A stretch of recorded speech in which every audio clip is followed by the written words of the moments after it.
33% महिला आरक्षणावरून मोदी सरकारला मोठा झटका। घटना दुरुस्ती विधेयक लोकसभेत पडलं।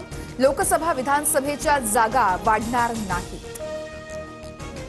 लोकसभेत घटना दुरुस्ती विधेयक नामंजूर। केंद्रीय मंत्रिमंडळाची आज दिल्लीमध्ये महत्त्वपूर्ण बैठक। महिला आरक्षण विधेयक संसदेत नामंजूर झाल्यानंतर बैठकीत चर्चा होणार। महिलांचा अधिकार हिरावून घेतला गेला। राहुल गांधी यांनी सर्व विरोधकांसह बँड वाजवून डान्स करावा। पुन्हा एकदा भारताला पुरुष प्रधान संस्कृतीकडे नेल्यानं जल्लोष करा। फडणवीसांची काँग्रेसवर टीका। ठाकरेंच्या शिवसेनेच्या नेत्या प्रियंका चतुर्वेदींचा विरोधकांना घरचा आहेर। भारतीय महिलांसाठी हा दुःखद दिवस आहे। महिला आरक्षण विधेयक मंजूर न झाल्यानं चतुर्वेदींची नाराजी।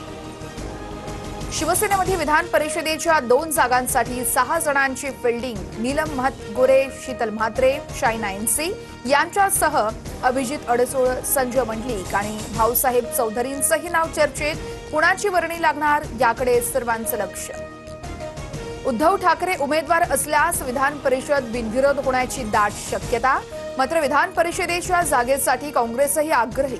तर मवियानं चांगला निर्णय घेतल्यास निवडणूक बिनविरोध होईल, भाजपची भूमिका।